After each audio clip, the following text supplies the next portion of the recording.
Ignition sequence starts. 6, 5, 4, 3, 2, 1, 0. Liftoff. We have a liftoff.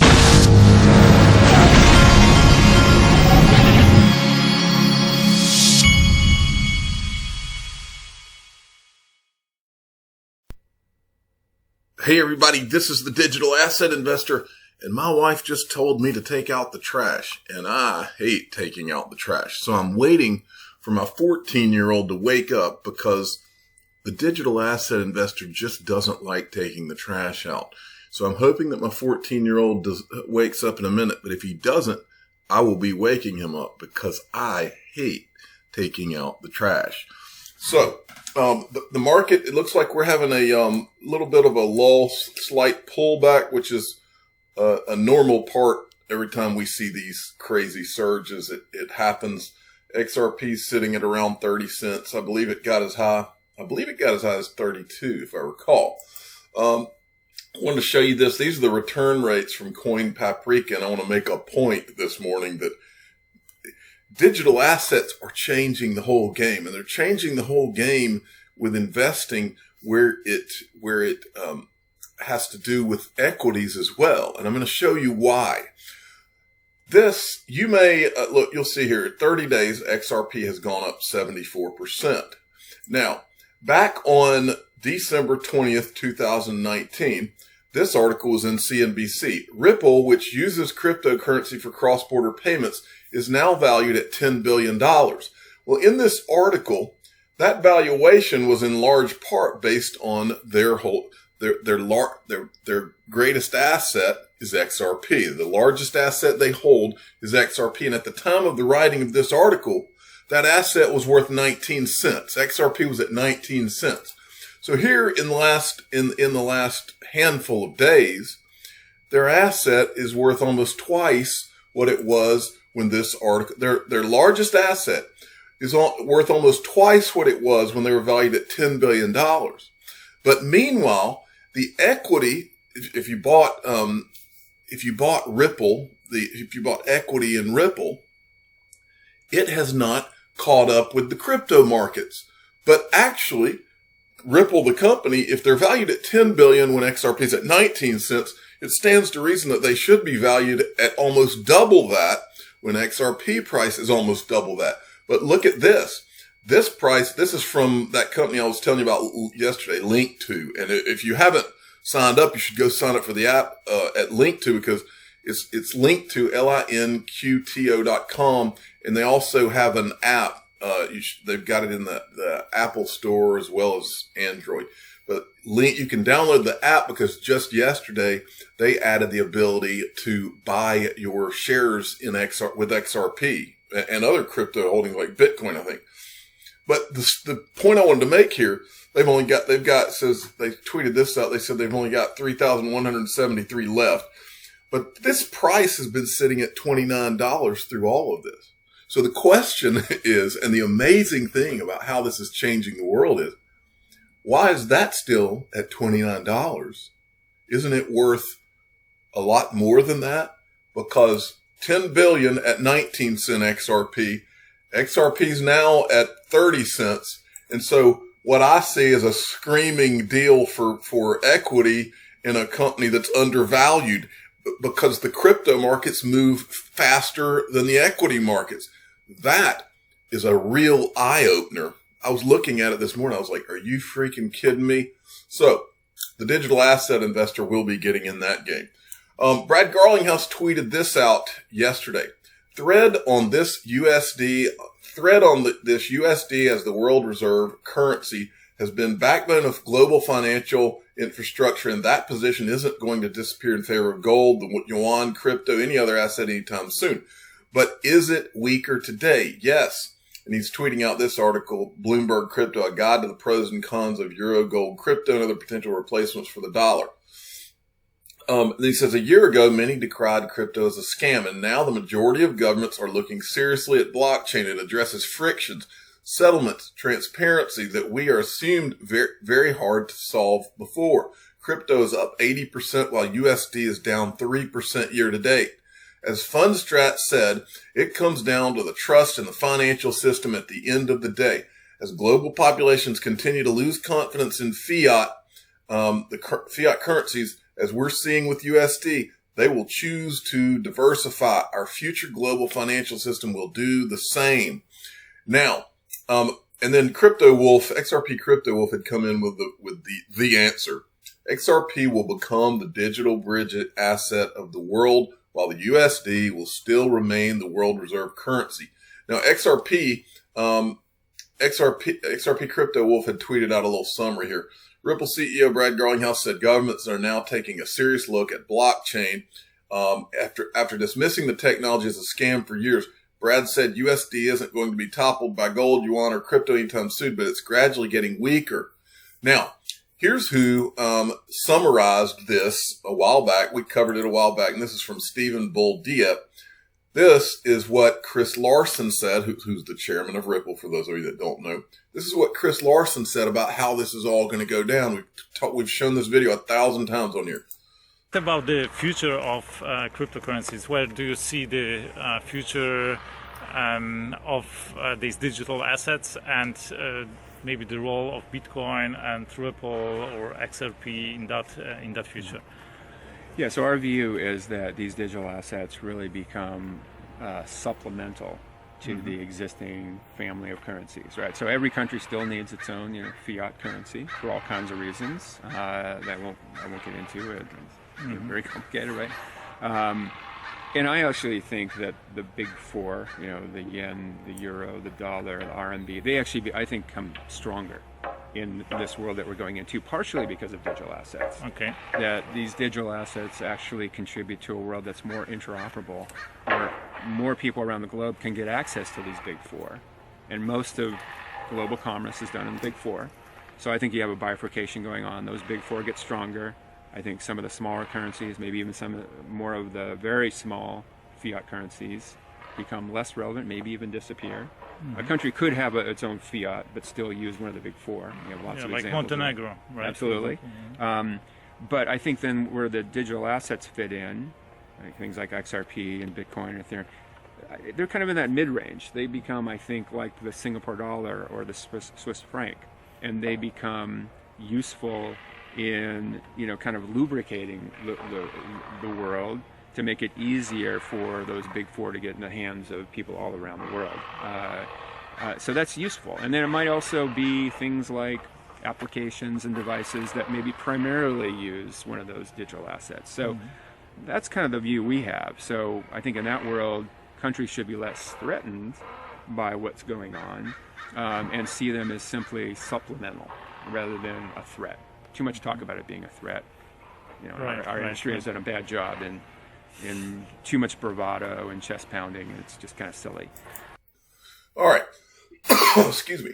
So then I got this from Perfect Symmetry, and this is interesting from XRP Yo-Yo. Reminder for those who haven't seen it, the Federal Reserve Register. And it says here, the continued growth and expanding partnerships of virtual currency companies such as Ripple, which offer both payments messaging platform to support cross-border money transfers, as well as virtual currency XRP, which can be used to affect the settlement of those transfers. And then there was this, remittance transfers are commonly known as international wires and international money transfers or remittances. Under federal law, the remittance transfers do not include transfers of less than $15. And then here it says the Bureau also believes that the expanded adoption of Swiss GPI product or Ripple's suite of products could similarly allow banks and credit unions to know the exact final amount that recipients of remittance transfers will receive before they are sent. And then I Am Legion had tweeted this out the other day and I missed it. Ripple's roadmap. The top tier banks are not going to give up power control. Big fish eats small fish. Ripple. IPO, top owners, Vanguard, BlackRock, Fidelity. Become a bank. Let's focus in on that. Become a bank. Become a SWIFT member. And then, let me see if he's highlighted it. I'm not going to read all that, but you get the gist of it. Control the future. It starts with central banks. And then he's got this little clip, 7 seconds. Actually employed by Ripple because, so we actually work very closely with about 40, 50 central banks across the globe, including Bank of Thailand. Actually, All right. And then he's showing you the transfer there. Now, this is interesting right here for those of you who haven't been around. How else do we explain the company Ripple has kept? How do we explain these bold statements? As a part of the fifth largest IT service group and having a global coverage with over 150,000 consultants means we are well positioned to support Ripple in their journey to global dominance. My words, not those of Ripple.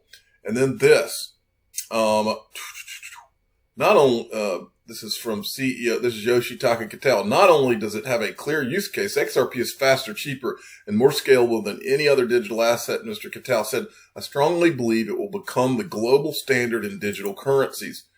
And then, of course, this is from a Ripple Insights. This is from Miguel Valles, who was the head of XRP markets.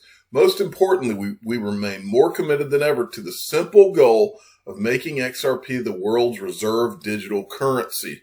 The bridge, folks. And this is Miguel Valles.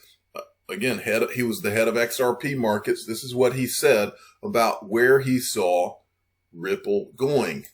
Yeah, I'm obviously pretty stoked. Like, how do you intend to distribute the rest of the XRP then? Yeah, no, that's a good question, Mahir. And I don't necessarily know that we'll ever distribute all of it. In my mind's eye, there's a possibility where, we end up more of a lending kind of, more of a lender of last resort capacity maybe. I think that would be a little strange for a software company, and maybe some things would have to change structurally. Maybe we have to have a different organization or something. Who knows, right? But as these capital markets...